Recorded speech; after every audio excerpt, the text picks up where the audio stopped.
أعوذ بالله من الشيطان الرجيم بسم الله الرحمن الرحيم وأفوض أمري إلى الله إن الله بصير بالعباد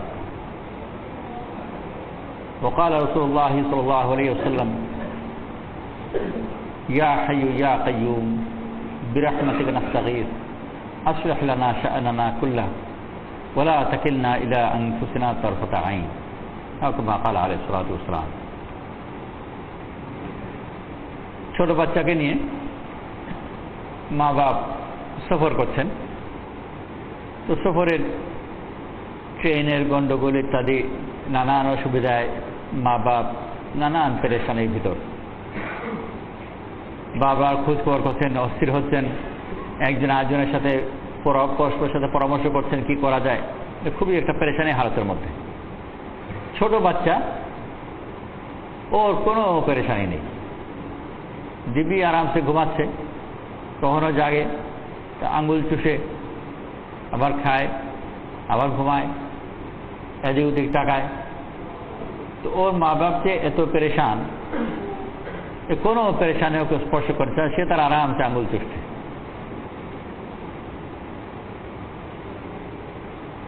কারণ ওর নিজের উপর কোনো দায়িত্ব নেই। মা বাপ যেসব ব্যাপার নিয়ে চিন্তিত এবং পেরেশান অস্থির, এটা ওদের দায়িত্ব, ও নিজের উপর এগুলো কোনো দায়িত্ব নেয়নি, এইসব ব্যাপারে খোঁজখবরও নেয় না।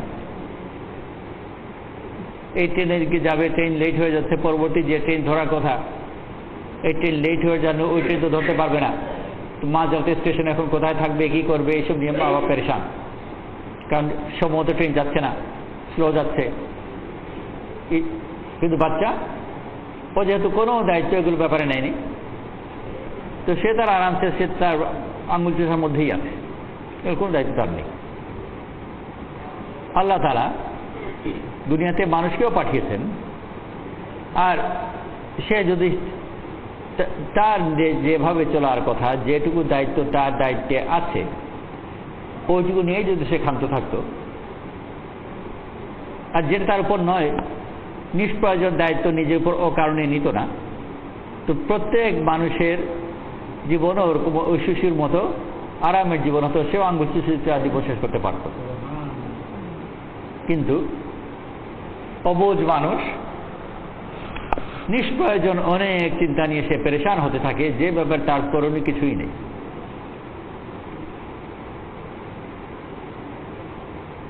ফরিদপুরে অনেকদিন আগে 65 সনের দিকে আমেরিকা ইলেকশন হচ্ছে। আমাদের দেশ বড় ইলেকশন প্রেমিক দেশ, যে দেশের ইলেকশন হোক না কেন আমাদের লোকজন এটা নিয়ে ব্যস্ত হয়। আর আমেরিকার হতে কথাই নেই, আমেরিকা ইলেকশন হচ্ছে, তো সেই ইলেকশনের এই ফরিদপুরের ভিতরেও দুই পক্ষ হয়ে গেছে। তখন একজন ছিল ক্যান্ডিডেট গোল্ডওয়াটার ছিল, আর একজন ছিল জন কেনেডি। তো ফরিদপুরের ভিতরেও দুই পক্ষ আছে। কাছারির সামনে এই দুই পক্ষের মধ্যে খুব হইচই আর তর্ক হতে হতে এক পর্যায়ে গিয়ে মারামারি লেগে যাওয়ার উপক্রম। এখনো লাগেনি, লাগবে ভাব। কিছুদিনের মধ্যেই হবে ইলেকশন, কিন্তু ইলেকশন ফরিদপুরে নয়, ইলেকশন হবে আমেরিকাতে। ওইটা নিয়ে ফরিদপুর খুব গরম। আমাদের ফরিদপুরে যে পীর সাহেব আছেন, কি আবুল কালাম সাহেব, হ্যাঁ, আবুল কালাম সাহেবের ওয়ালিদ সাহেব, আমি দেখা কথা শুনেছি, আবুল কালাম সাহেবের ওয়ালিদ সাহেব ওখানে যাচ্ছিলেন, গিয়ে এই অবস্থা দেখলেন, দেখে ওদেরকে ডাকলেন, দেখে বললেন যে ও মিয়ারা, তোমরা যাদের ইলেকশন নিয়ে তোমাদের মাথা ফাটাতে লেগেছ, ওদের কাছে কিন্তু তোমার মাথার কাঁচামরিচের সমান দাম নয়। কার জন্য তুমি তোমার মাথা দিতে যাচ্ছ বা কেন? তো সে তার দায়িত্বে নিয়ে নিয়েছে, কোথায় আমেরিকার ইলেকশন, আর ওইটা নিয়ে সে তার মাথা ফাটাচ্ছে। অথচ এই সময় সে দিব্যি আরামসে ঘুমাতে পারত, আঙ্গুল চুষতে পারত, আর কিছু না করুক, কেউ তা করছে না, সে বড় ব্যস্ত। 71 যখন যুদ্ধ চলছে, আমরা তখন পাকিস্তানে ছিলাম। একজন গণ্যমান্য ব্যক্তি, জ্ঞানী শিক্ষিত মানুষ, আর জ্ঞানী শিক্ষিত মানুষ তো সবসময় তারা চিন্তাবিদ হয়, চিন্তাবিদ পত্রিকা হাতে নিয়ে এসেছে মসজিদে, আমাদের মসজিদে নয়, অন্য এক মসজিদে। পত্রিকায় বড় অক্ষরে ভারতের প্রধানমন্ত্রী কি বলেছে এটা নিয়ে পাকিস্তানের পত্রিকায় খুব বড় করে খবর এসছে ওইটা নিয়ে। এসে তো মসজিদের ভিতরে জমাত ছিল, জমাতের একজন বয়স্ক মুরব্বী ধরনের লোক, সাদাসিধে মানুষ, ওনাকে জিজ্ঞেস করলেন যে এই যে ভারতের প্রধানমন্ত্রী এই কথাটা বললো, আপনার এই ব্যাপারে আপনার কি মতামত? ওনার বা তবলিগ জমাতের বাচ্চাদের কি মতামত? তো ওই যে মুরব্বী ছিলেন উনি বললেন যে ইন্দিরা অনেক দিন থেকে প্রাইম মিনিস্টার হয়েছে, আর বিভিন্ন সময় বিভিন্ন কথা বলেছে, আর একবারও আমার মতামত নেয়নি এই ব্যাপারে। ওর যখন যে খেয়াল হচ্ছে তাইও বলে দিয়েছে, আমাকে জিজ্ঞেস না করেই। সেই জন্য ওর সম্বন্ধে চিন্তা করে আমি ছেড়ে দিয়েছি।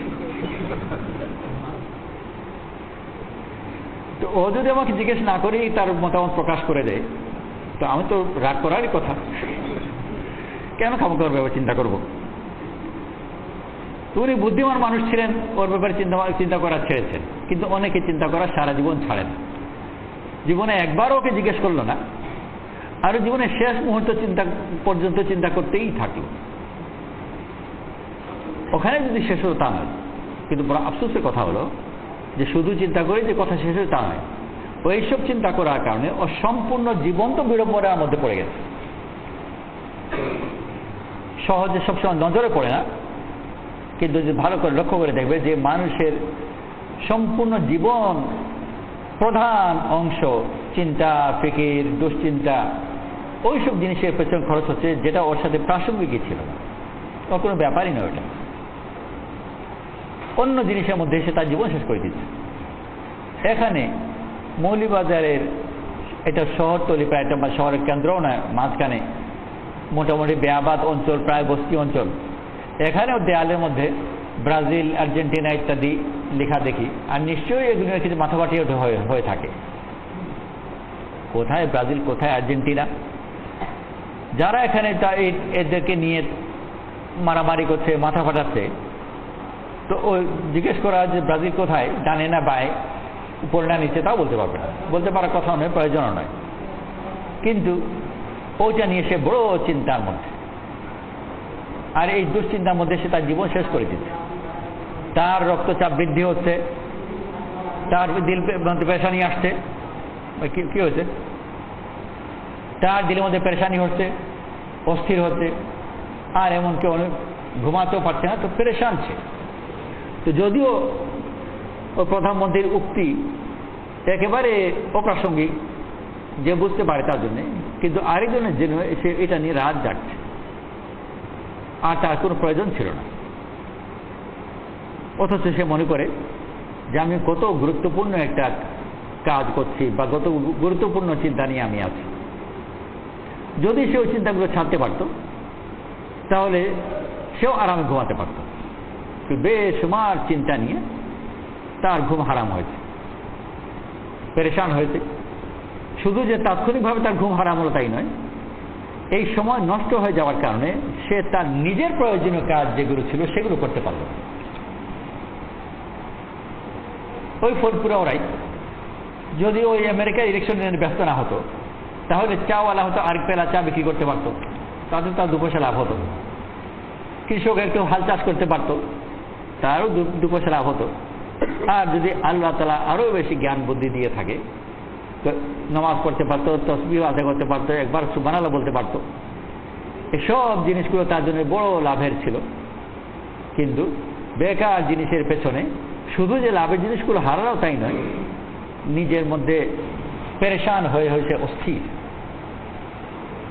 এমনকি কখনো কখনো চূড়ান্ত অবস্থায় এটাও যায় যে খুব পত্রিকা খবরগুলো আসে, আর আগে তো এক সময় জানতাম যে এইসব জিনিস বোধহয় ওই উদ্ভট আমেরিকাতেই হয়ে থাকে, কিন্তু পরে জানতে পারলাম, আর আমার বড় বেশি দুঃখ লাগলো যে আমাদের মুসলমানদের দেশেও এরকম হয়ে থাকে যে কোথায় কে মারা গেছে, কোন চিত্র জগতে জগতে ইত্যাদি কেউ কোথায় মারা গেছে, আর এখানে তার দুঃখে আত্মহত্যাই করে ফেলল। যদিও একজন বুদ্ধিমান মানুষের জন্য এই কথাগুলো বিশ্বাস করা অত্যন্ত কঠিন, যে একজন মানুষ কি মাত্রায় অবুঝ হতে পারে। তো যার বোঝ আছে তার জন্য এটা কল্পনা করাও মুশকিল। যেমন একজন বুদ্ধিমান লোক যে অঙ্ক ইত্যাদি খুব করা জানে, ওকে যদি বলা হয় যে 2 আর 2 যে 4 হয়, এই কথাও হিসাব টিসাব করে মিলাতে পারছে না। তো একজন সাধারণ মানুষের জন্য এই কথাটা বোঝা যেরকম কঠিন, যে 2 আর 2 4 এইটুকু বুঝতে পারে না। আঙ্গুল তো আছে, আর কিছু না বললে আঙ্গুল দিয়ে 2 2 করে 4 পর্যন্ত পৌঁছে যেত। তো তার জন্য বোঝা মুশকিল যে এইটা কেমন করে সে বুঝতে পারে না, না বোঝা কি হলো এর মধ্যে। তো একজন সাধারণ মানুষের জন্য যদি সে বিবেচনা করে, তো চিন্তা করে বের করা মুশকিল যে মানুষ কত অবুঝ হতে পারে, আর কত তুচ্ছ জিনিসের জন্য নিজেকে ধ্বংস করে দিতে পারে। কোথায় কে মারা গেল আমার কিছু নয়, লাভের কিছু নয়। সে কোথাকার কোথায় পরিচিত কোন এক ব্যক্তি, তার কোনো কথা আমার জন্য মূল্যবান নয়, তার নিজের জীবন তার কাছে মূল্যবান নয়। এরকম হাজারো লাখো মানুষ মরে গেলে দুনিয়ার কোনো ক্ষতি হয় না, আর ওরকম একজন লোক মরে গেল আর তার দুঃখের কারণে সে আত্মহত্যা করে ফেলল।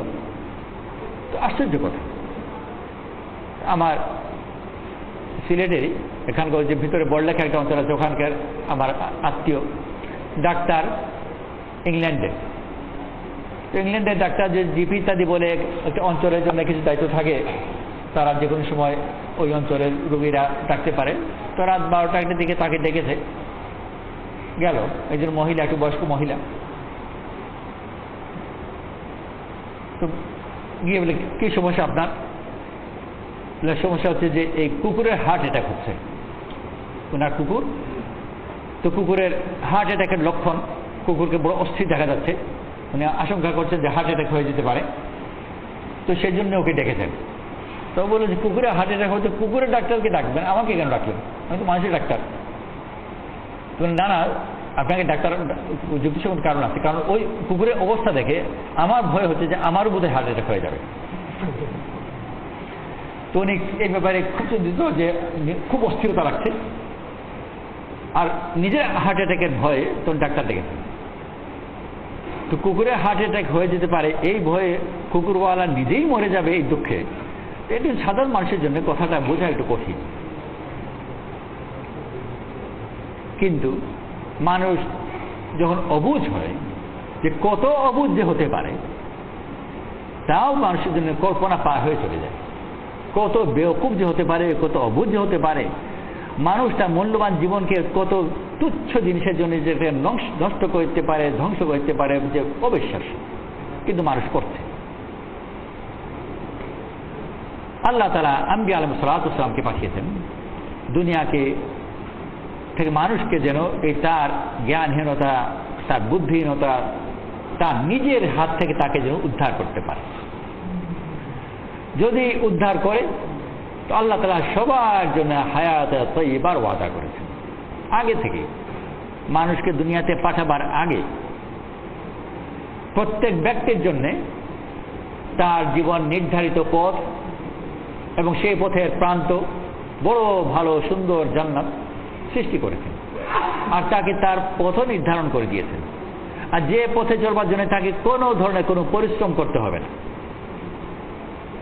আকাশের তারকা যেরকম যদিও স্থির দেখা যায়, কিন্তু যারা এসব ব্যাপারে জ্ঞান রাখে তারা বলে এগুলো স্থির নয়, দ্রুত গতিতে চলছে। কিন্তু এই চলার জন্য ওই তারকাকে কোনো ধরনের কোনো কষ্ট করতে হচ্ছে না। এই পৃথিবী যেরকম চলছে, কিন্তু চলার জন্য পৃথিবী নিজেও কোনো কষ্ট করতে হচ্ছে না। বিনা পরিশ্রমে মহাশূন্যের মধ্যে পৃথিবী বড় গতিতে চলছে। এই চলার ভিতর তার নিরাপত্তা যদি থেমে যায় বরং ভেঙে যাবে, পড়ে যাবে। সৌন্দর্য, আল্লাহ তাআলা আকাশের তারকাগুলো সবগুলো চলমান, প্রত্যেকটা তার নির্দিষ্ট একটা পথে, কক্ষ বলা হয়, নির্দিষ্ট একটা পথে প্রত্যেকটা তারকা চলছে, গতিতে চলছে। আর এই চলার ভিতর তার সৌন্দর্য আছে, তার নিরাপত্তাও আছে। وأوحينا إلى السماء أمرها وزينا السماء الدنيا بمصابيح وحفظا।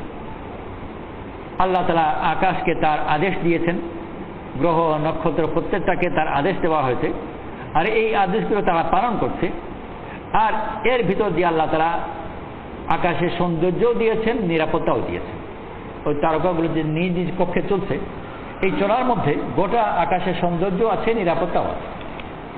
যদি সে তার কক্ষ ছেড়ে দেয় তাহলে আকাশের সৌন্দর্যও থাকবে না, আর তারকাগুলোর নিজেদের নিরাপত্তাও থাকবে না, আর অন্যের নিরাপত্তাও থাকবে না। তো আল্লাহ তাআলা মানুষকে ওরকম প্রত্যেকে তার নিজস্ব জীবনে এটা পথে দিয়েছেন। এই পথে চলা তার জন্য কোনো ক্লান্তি নেই। আর যদি সে ওই পথেই চলতে থাকে, বড় নিরাপত্তার চলা হবে, বড় সুন্দর চলা হবে, আর প্রান্তে সে জান্নাত পাবে। ফালা উকসিমু বিমাওয়াকিউন নুজুম। আল্লাহ তাআলা মানুষের ব্যাপারে কথা বলতে গিয়ে কসম খেয়েছেন তারকার অবস্থানের, তারকার অবস্থানের কসম খাই। ফালা উকসিমু বিমাওয়াকিউন নুজুম, তারকাগুলোর অবস্থানের সামঞ্জস্য আছে। রাসূল সাল্লাল্লাহু আলাইহি ওয়াসাল্লাম মানুষকে, বিশেষ করে সাহাবাদেরকে তারকার সাথে তুলনা করেছেন। তো সাহাবাদের জীবনও ওই আকাশের তারকার মতো জীবন ছিল। ইসলামের পরে দুশ্চিন্তাহীন জীবন, সহজ জীবন, আর বড় দূর পৌঁছে যাচ্ছে। সলমান সুহেব রুমি রাদিয়াল্লাহু আনহু হিজরত করলেন, আর হিজরত করে মদিনায় এসে পৌঁছালেন। উনি যখন হিজরত করছেন, মক্কাবাসী বাধা দিল আর বলল যে তুমি বিদেশি লোক, এখানে এসে ব্যবসা বাণিজ্য করেছো, ধন সম্পদ উপার্জন করেছো, এগুলো নিয়ে যেতে পারবে না। আর এখানে বিয়ে শাদী করেছো, তোমার পরিবারের লোক, এদেরকেও নিয়ে যেতে পারবে না, কিছুই নয়। তো উনি ওনার পরিবার ছেড়ে, সম্পদ ছেড়ে, দাসীরা ছিল দাসীদেরকে ছেড়ে, ঘর বাড়ি ছেড়ে, সব কথাকে ফেলে দিয়ে একেবারে খালি মদিনাতে এসে পৌঁছালেন। মানুষে বলা হয়, বিদেশি ভাষায় মানুষ বলে যে দাঁতের, শুধু দাঁতের চামড়া সাথে নিয়ে। তো দাঁতের আবার চামড়া কোথায়? কিন্তু একটা কথা আছে যে শুধু দাঁতের চামড়া সাথে নিয়ে, অর্থাৎ কিছুই নয়, দাঁতে তো চামড়াই নেই। তো ওরকম একেবারে সব ছেড়ে দিয়ে শুধু দাঁতের চামড়া নিয়ে মদিনায় এসে পৌঁছালেন। মদিনা যখন পৌঁছালেন, নিঃস্ব, সব হারিয়েছেন। রাসূল সাল্লাল্লাহু আলাইহি ওয়াসাল্লাম ওনাকে বড় খুশি খুশি মারহাবা জানালেন। রাবিহতাল বাইয়া বা ইয়াহইয়া, হে ইয়াহইয়ার বাপ, লাভের ব্যবসা করে এসছো। রাসূল সাল্লাল্লাহু আলাইহি ওয়াসাল্লাম খুব খুশি। উনি পৌঁছালেন, আর পৌঁছার পরে রাসূল সাল্লাল্লাহু আলাইহি ওয়াসাল্লাম তখন খেজুর খাচ্ছিলেন। উনিও গিয়ে শরীক হয়ে গেলেন আর খেজুর খেতে লাগলেন। ওনার চোখ উঠেছিল, এক চোখ, চোখটা অবস্থায় খেজুর খাওয়া হয়তো বা ক্ষতিকর বা এরকম একটা কথা ছিল। তো সেই প্রসঙ্গে রাসূল সাল্লাল্লাহু আলাইহি ওয়াসাল্লাম বললেন যে তোমার চোখ উঠেছে অথচ তুমি খেজুর খাচ্ছ। তো উনি উত্তরে বললেন যে রাসূলুল্লাহ, আমি আমার অপর চোখের পক্ষ থেকে খাচ্ছি। রসিকতা করলেন। যে ব্যক্তি তার সম্পূর্ণ সম্পদ, যা কিছু আছে, সব কিছু হারিয়ে এই মাত্র এসেছে, ও এত রস পেল কোথায় যে রসিকতা করবে? ও তো ওই দুশ্চিন্তাতেই হাউমাউ করে কাঁদবার কথা, ইয়া রাসূলুল্লাহ, কি আর খেজুর খাবো, আমার তো সব শেষ, না খাওয়ার রুচি আছে, না বসবার রুচি আছে, তা আমার তো সব হারালাম, কাঁদবারই কথা ছিল। অথচ রীতিমতো রস করছেন। এত রস পেলেন কোথায়? দুশ্চিন্তার মধ্যে। তো ওই বাচ্চা যেরকম মা বাবা বড় দুশ্চিন্তার মধ্যে আছে, কিন্তু ও দিব্যি আঙ্গুল চুষছে, ও কোনো চিন্তাই নেই, সে আঙ্গুল চুষা নিয়ে ব্যস্ত, কারণ এ কোনো দুশ্চিন্তা তার নয়। এই সম্পদ গেলেই বাকি আর এলেই বাকি, আমার রিজিকে তো কোনো ওটা নিশ্চয়তা তো আগে থেকেই আছে। আল্লাহ তাআলা আসমানে রিজিক রেখেছেন। তো যে জানে ওর সব সম্পদ চলে যাক, ও রিজিকের ব্যাপারে সে কোনো চিন্তা করবে না। সব কিছু হারিয়ে যাক, ইজ্জতের ব্যাপারে কোনো চিন্তা করবে না। আর আল্লাহ তাআলা দিয়েছেন। তো ওমর রাদিয়াল্লাহু আনহু যখন ইন্তেকাল করেন, তো এই সুহাইব রাদিয়াল্লাহু আনহুকে দায়িত্ব দিয়েছিলেন, ওনার ব্যাপারে ওসিয়ত করে গিয়েছিলেন যে উনি যেন ওমর রাদিয়াল্লাহু আনহু জানাজার নামাজ পড়ান। জানাজার নামাজটা পড়ালে কি হয়, যে মানুষ মান সম্মানের ব্যাপারে আকাঙ্ক্ষী হয়। ওনাদের কাছে এটা কিছুই ছিল না, কিন্তু ওমর রাদিয়াল্লাহু আনহুর ওসিয়ত করে যাওয়া যে সুহাইব যেন আমার জানাজার নামাজ পড়ায়, তো এটা দুনিয়াদারদের জন্য, দুনিয়ার দৃষ্টি থেকে এটা কোনো ছোট ব্যাপার নয়, বহুত বড় মর্যাদা, বড় সম্মান। এগুলো আগে থেকেই নিশ্চিত, দুশ্চিন্তার কোনো কারণ নেই। তো আল্লাহ তাআলা আম্বিয়া আলাইহিস সালাতু ওয়াস সালামকে পাঠিয়েছেন হায়াত তাইয়্যিবার ওয়াদা দিয়ে। মান আমিলা সালিহান মিন যাকারিন আও উনসা ওয়া হুয়া মুমিন ফালানুহয়িন্নাহু হায়াতান তাইয়্যিবা। যে নেক আমল করে, পুরুষ হোক বা নারী হোক, এবং সে মুমিন ঈমানওয়ালা, আল্লাহ তাআলা তার জন্য অগ্রিমে হায়াতে তাইয়্যিবার ওয়াদা করছেন। আর হায়াতে তাইয়্যিবার বড় একটা বৈশিষ্ট্য হলো যে দুশ্চিন্তা মুক্ত মানুষ। অন্যান্য জিনিসও আছে তার মধ্যে, কিন্তু দুশ্চিন্তা এমন ধরনের জিনিস যে মনের ভিতর যদি দুশ্চিন্তা থাকে তাহলে কোনো জিনিসের স্বাদ থাকে না। না নাতিকে আদর করা যায়, না খাওয়া উপভোগ করা যায়, না আরাম বিছানায় ঘুম আসে, কোনো কিছুই না, সব নষ্ট। মনে দুশ্চিন্তা থাকার কারণে নাতি এসেছে, কিন্তু নাতির দিকে তাকেও কোনো আনন্দ পাওয়া যাচ্ছে না। হালুয়া খেতে দিয়েছে, মুখে ওঠে দিয়ে কোনো স্বাদ পাওয়া যাচ্ছে না। আরামের বিছানায় শুয়েছে, তাও কোনো আরাম পাওয়া যাচ্ছে না, কারণ ভিতরে দুশ্চিন্তা, পেরেশানি এসব আরামকে ছিনে নিয়েছে। শরীরের আরাম, মনের আরাম সব ছিনে নিয়েছে। আর দুনিয়ার মানুষ সব পাওয়ার পরে দুশ্চিন্তার কারণে সে কোনো আনন্দ পায় না। আর যদি খোঁজ করা যায় এই দুশ্চিন্তাগুলো কী নিয়ে, তো দেখা যাবে যে কোথাকার কী নিয়ে ওর সাথে কোনো সম্পর্কই নেই। কোথায় কে মরল, কোথায় কে বাঁচলো, ওইটা নিয়ে সে পেরেশান আর বড় চিন্তার মধ্যে ডুবে আছে। অথচ এই চিন্তা তার করার কোনো দরকার ছিল না।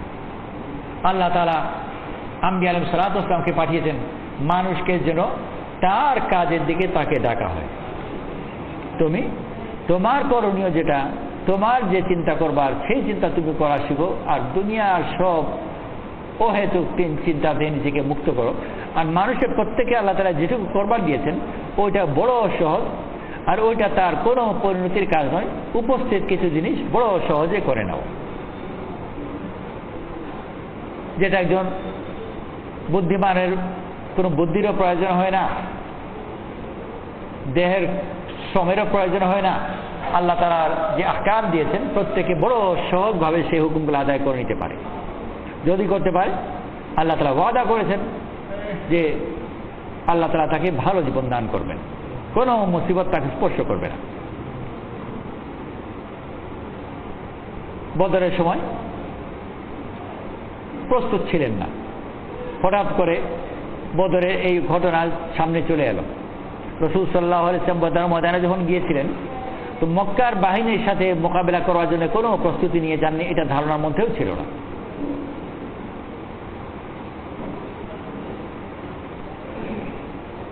উপস্থিত ওখানে সম্পূর্ণ অবস্থা পরিবর্তন হয়ে গেল।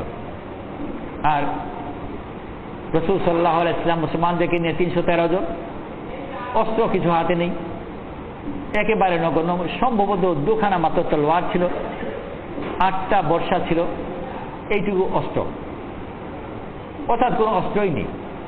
আর মক্কাবাসী 1000 জন সশস্ত্র, ঢাল, তলোয়ার, বর্শা, যা কিছু, গায়ে লোহার জামা, মাথায় লোহার টুপি, ওই অবস্থায় তারা এসেছে।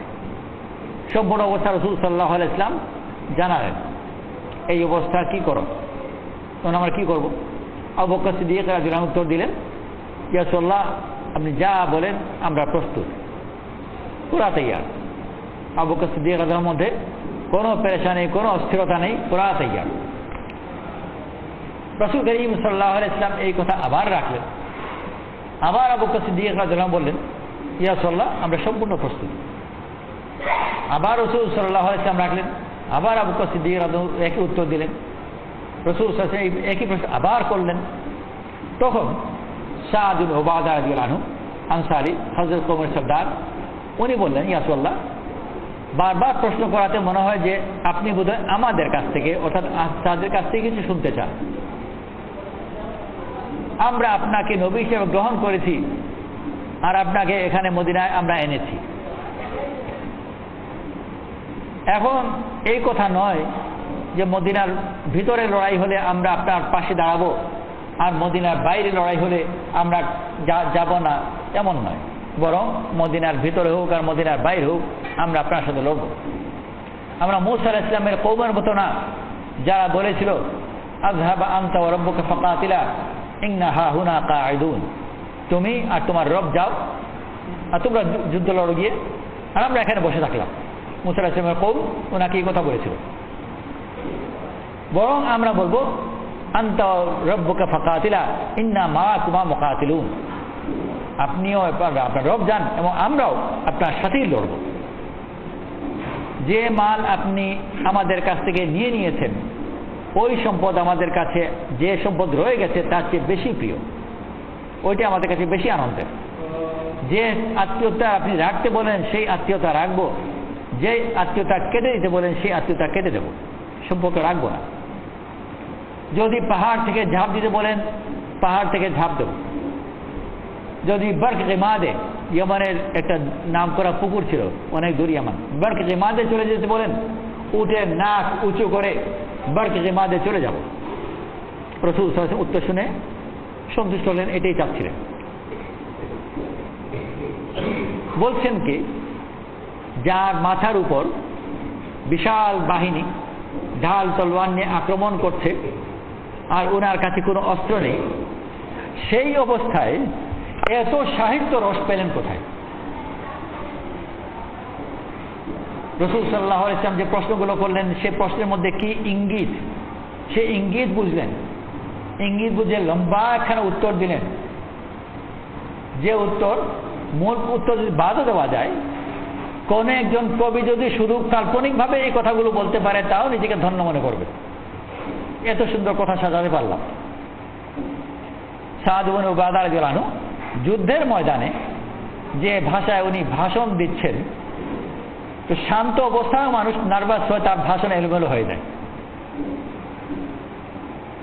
ওই অবস্থায় মনের ভয় গেল কোথায়? বিশাল বাহিনী আক্রমণ করছে, সেই দুশ্চিন্তাই বা কোথায়? না ভয়, না দুশ্চিন্তা, কোনো কিছু নেই, ইতমিনানের অবস্থার মধ্যে আছেন। চূড়ান্ত ইতমিনান না থাকলে কথা এত সুন্দর সাজাতে পারে না। কথা সাজাবার জন্য একটা ইতমিনানের প্রয়োজন আছে, নইলে এলোমেলো হয়ে যায়। আমরা তো দেখি যে বিচার সাথে সাথে প্রথম একজন নতুন যখন বেরোয়, তাকে শুধু এলান করতে বলা হয়, তাতে কত গন্ডগোল লেগে যায়। আমাদের এক জমাতে ছিলাম, তো এলানের একজন দায়িত্ব দেওয়া আছে, বয়স্ক লোক ছিলেন, একটু নতুন ছিলেন, তো উনি সালামের আগেই এলান করে দিয়েছে। কেন ওই চিন্তা মধ্যে বিচার পেরেশান ছিল।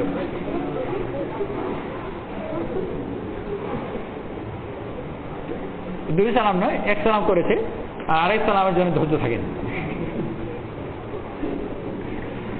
অথচ সাদ ইবনে উবাদা রাদিয়াল্লাহু আনহু যুদ্ধের ময়দানে যে বাহিনী এসে আপাতত দৃষ্টি এটাই মনে হয় যে সব পিছিয়ে ফেলবে,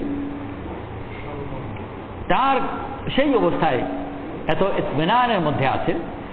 ওই অবস্থায় যে মুতমাইন থাকে, ওর মুতমাইন না থাকার কোনো অবস্থা নেই। শত্রু তলোয়ারের নিচে আসাই হয়েছে উহুদের ময়দানে, তো তলোয়ারের নিচে তাদের ঘুম এসেছে। আর সাহাবারা যুদ্ধের ময়দানে তাদের তন্দ্রা আসত। যুদ্ধের কথা শুনে দূর গ্রামের ভিতরে মানুষ ঘুম উড়ে যায়, আর ময়দানে গিয়ে ওনাদের তন্দ্রা।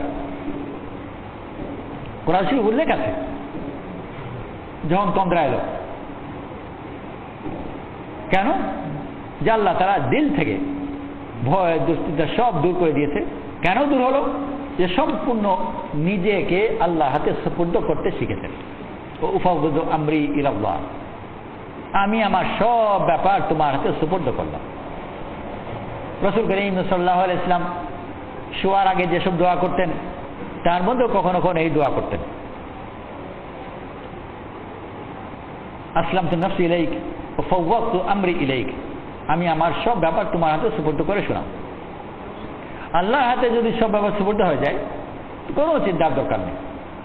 রাসূল সাল্লাল্লাহু আলাইহি ওয়াসাল্লাম এক গাছের নিচে বিশ্রাম করছেন, তলোয়ার গাছের ডালের মধ্যে ঝুলিয়ে আর গাছের নিচে বিশ্রাম করছেন। একজন কাফির দেখলো শত্রুতা তো আছেই, ভাবলো এই তো ভালো সুযোগ, এসে রাসূল ঘুমন্ত অবস্থায় তলোয়ার হাতে নিল। আর রাসূল সাল্লাল্লাহু তখন জেগে গেলেন, বা হয়তো সেই জায়গা বোধ রাসূল জেগে গেলেন, তলোয়ার যখন হাতে নিয়েছে ওই সময় রাসূল সাল্লাল্লাহু আলাইহি ওয়াসাল্লাম জেগে গেলেন। রাসূল সাল্লাল্লাহু আলাইহি ওয়াসাল্লামের হাত খালি আর ওর হাতে তলোয়ার। বড় দম্ভের সাথে বলল যে তোমাকে আমার তলোয়ার থেকে কে বাঁচাতে পারে? রাসূল সাল্লাল্লাহু আলাইহি ওয়াসাল্লাম কোনো ভয় নেই, কোনো দুশ্চিন্তা নেই, কোনো পেরেশানি নেই, ইতমিনানের সাথে বললেন আল্লাহ। ওইটাই, শুধু মুখে নয় যে আমি নিজেকে আপনার হাতে সুপুর্দ করলাম, ঠিকই সুপুর্দ আছেন, নিজের নিরাপত্তা চিন্তাও নিজেকে করতে হবে না। ছোট বাচ্চা যেরকম না তার খাওয়ার চিন্তা করে, না ঘুমের চিন্তা করে, না নিরাপত্তা চিন্তা করে, কোনো কিছু চিন্তা করে না, পায় সবগুলো। যে ঈদের বাজারে ট্রেনের মধ্যে এত ভিড়, অন্য মানুষ দাঁড়াবারও জায়গা পায় না, বাচ্চা সেখানে দিব্যি আরামসে পা লম্বা করে ঘুমায়, তারপর আবার আঙ্গুলও চুষে। কোনো পরোয়া নেই যে এতজন প্যাসেঞ্জার এত ভিড়ের মধ্যে আমি যে জায়গাটা পেয়েছি এতেই খুশ থাকি, তা নয়। আর তারপরে যদি গরম লাগে তাও আবার তাকে বাতাস করতে হবে, তার কোনো কিছুরই তার কোনো অভাব সে মানবে না, আর চিন্তা কোনোটারই করে না। তো ওর বাপও যদি আল্লাহর হাতে নিজেকে ওইভাবে ছাড়তে পারত, তো ছোট বাচ্চা যেরকম নানান ধরনের জিনিস দাবি করে সেও এইসব দাবি করতে পারত, নিজেকে ছাড়তে পারল। তো রাসূল সাল্লাল্লাহু আলাইহি ওয়াসাল্লাম বলেন আল্লাহ। ওর হাত থেকে দিলের মধ্যে এত আসর পড়লো, ভয় লাগলো, কাঁপতে লাগলো, আর কাঁপতে কাঁপতে হাত থেকে তলোয়ার পড়েই গেল। এখন রাসূল সাল্লাল্লাহু আলাইহি ওয়াসাল্লাম তলোয়ার হাতে নিলেন, আর গিয়ে তাকে আবার ওই একই প্রশ্ন করলেন, এখন বলো তোমাকে কে বাঁচাবে?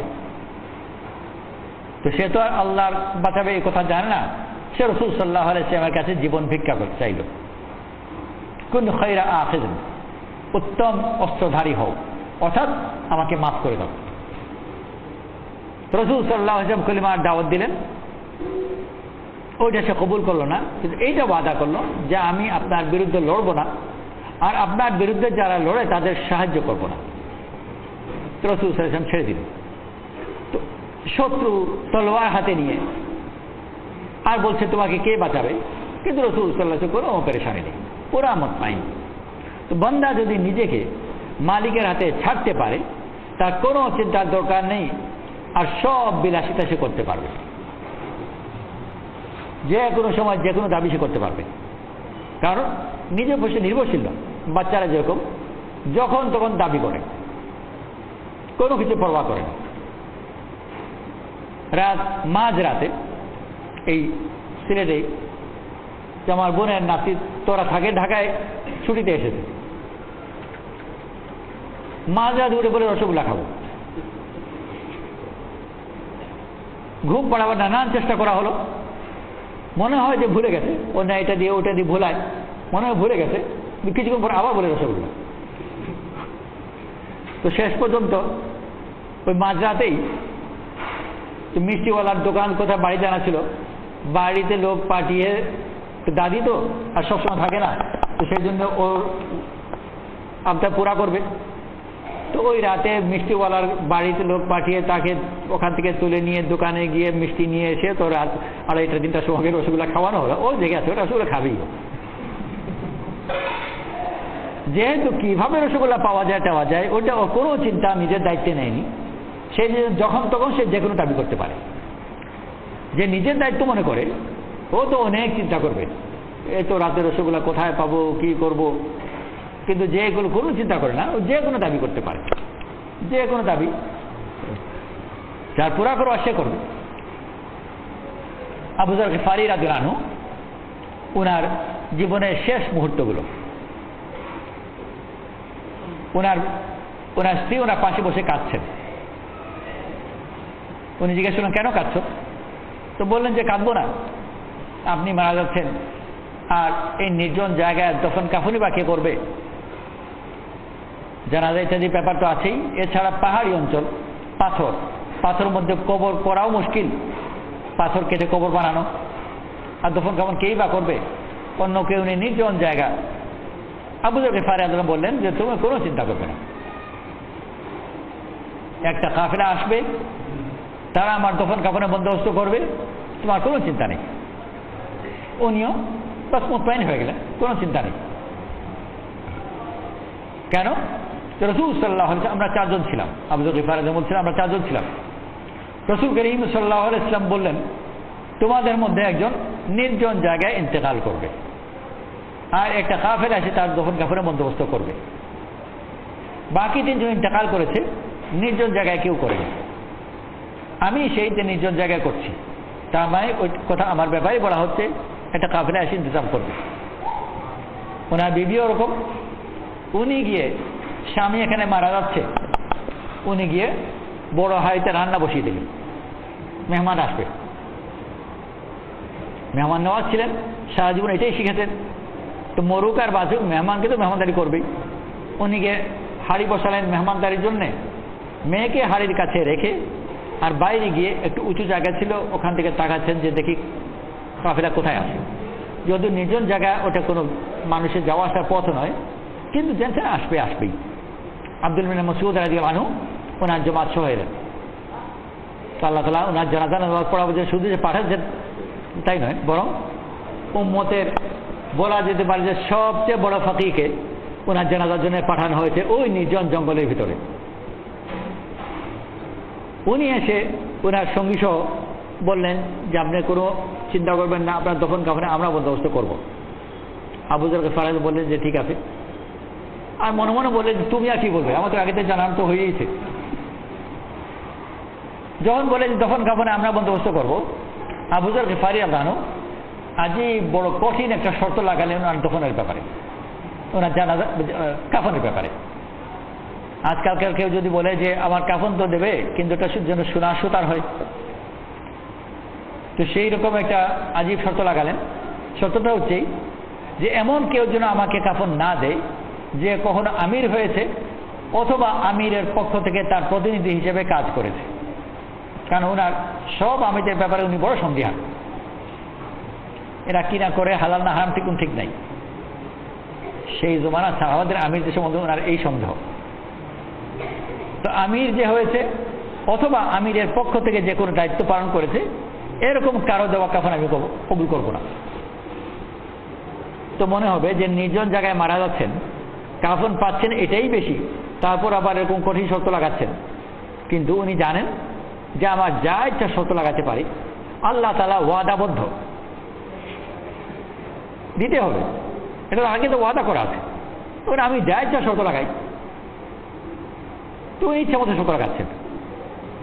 এক নওজওয়ান আনসারী ছিলেন, উনি বললেন যে আমার কাছে 2টো চাদর আছে, আমার মা ওগুলো নিজ হাতে বুনেছেন, আমাকে দিয়েছেন, আর আমি বা আমার মা বা কেউই কখনো আমিরও হইনি, আর আমিনের পক্ষ থেকে কোনো দায়িত্ব পালন করিনি।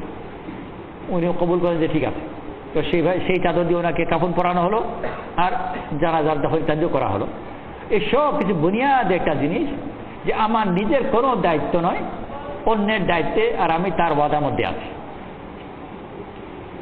এখন যে ওয়াদা করেছে সবগুলো পূরণ করা তার দায়িত্ব।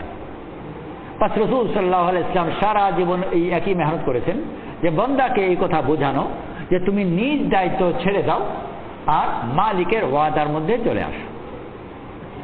আর মানুষ নিজ দায়িত্ব ছাড়তে চায় না। ওই যে এখানে বসে বসে ওই কোথায় আমেরিকার ইলেকশন সম্বন্ধে মাথা ফাটাচ্ছে, নিজের মাথাও হারাবার আশঙ্কা, তাকে যদি বোঝানো হয় যে এগুলো বেকার চিন্তা, তুমি ছাড়ো, তো সহজে রাজি হবে না। সে বলবে যে আমি একজন গণ্যমান্য মানুষ, আমি একজন শিক্ষিত মানুষ, আমি যদি আসব আলোচনাই না করলাম তো আমার শিক্ষা দিয়ে লাভই হলো কি।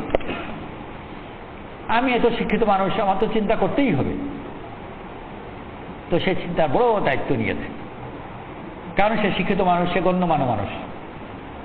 যদি এইগুলো ছেড়ে দেয় আর মালিকের হাতে নিজেকে সুপুর্দ করে দেয়, তো মালিক ওর সব প্রয়োজন মিটাবেন, শুধু প্রয়োজন নয়, ওর আবদার সহ প্রয়োজন মিটাবেন। আবু যর গিফারী যে শর্তটা লাগালেন ওইটা প্রয়োজন নয়। যেখানে আব্দুল্লাহ ইবনে মাসউদ রাদিয়াল্লাহু আনহু এই দায়িত্ব নিচ্ছেন, ওখানে আবু যর গিফারী রাদিয়াল্লাহু আনহুর এই অতিরিক্ত শর্ত লাগাবার কি দরকার ছিল? কিন্তু ওনার বিলাসিতা সব জায়গায় প্রয়োজন নয়, বন্ধুত্ব ছিল, অনেক বেয়াদবি হবে। শুনেছি থানভী রহমতুল্লাহ আলাইহির ওখানে মেহমান এসছে। মেহমান ছিলেন খুব মুত্তাকি। উনি মেহমানের যখন খানা পেশ করা হয়েছে তো তাহকিক করছেন, কারণ খানাটা দিতে তাহকিক করে খাওয়া একটা সুন্নত, এটা শর্ত যে শুদ্ধ কিনা। তো থানভী রহমতুল্লাহ আলাইহির কাছে এসেছে মেহমান, আর খানা যখন পেশ করেছেন উনি তাহকিক করছেন। থানভী রহমতুল্লাহ বুঝতে পারেন যে বড় মুত্তাকি লোক, ওনাকে বললেন যে উত্তম হচ্ছে যে কাছের জঙ্গল আছে, ওখানে ডুমুর আছে, ওগুলো খাও, ওগুলো পুরোপুরি হালাল।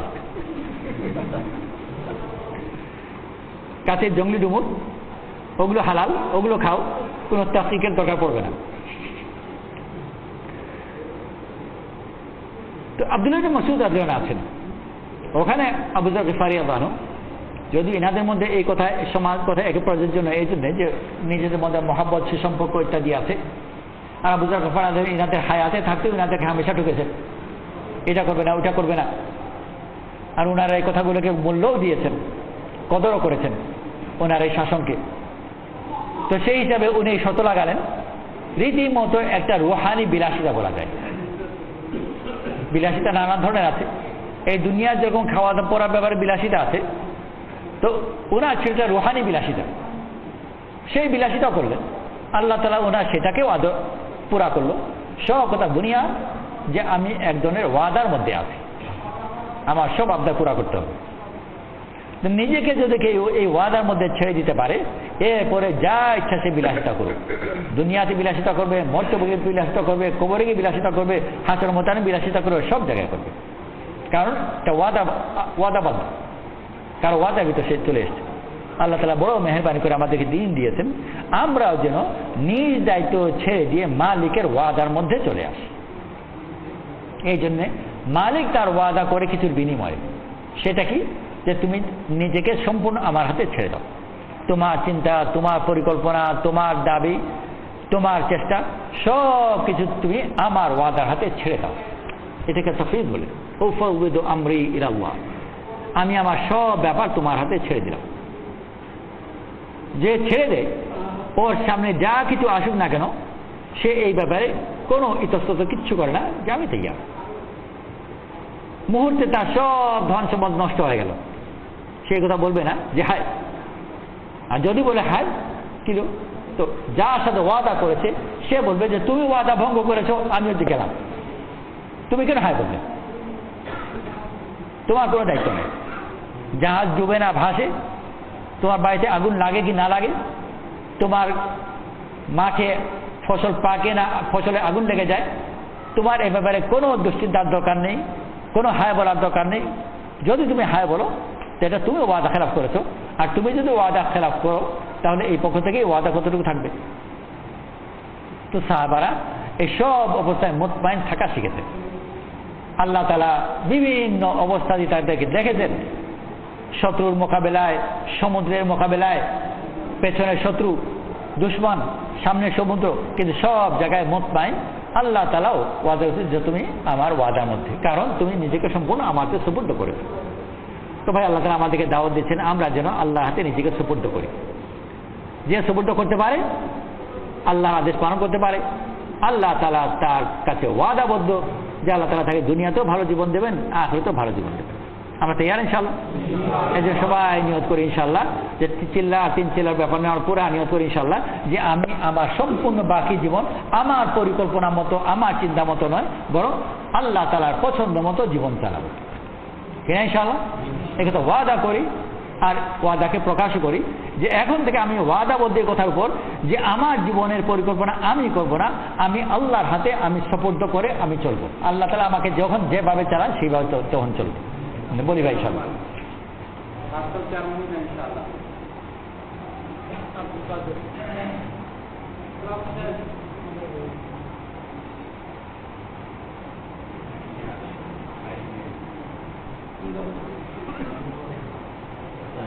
আরো ভাই আরো যখন লিখবা যায় ভালো হতো।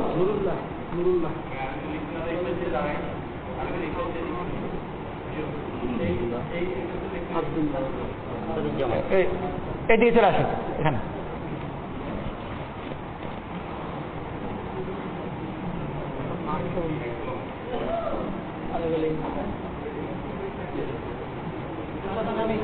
ওখানে যাও, ওখানে যাও।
সালের অক্টোবর মাসের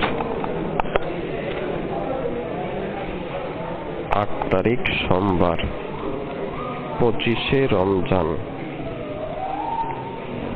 মৌলভীবাজার জেলার মারকাজ মসজিদে আসর নামাজের পরে চিল্লার শেষ দিন বয়ান।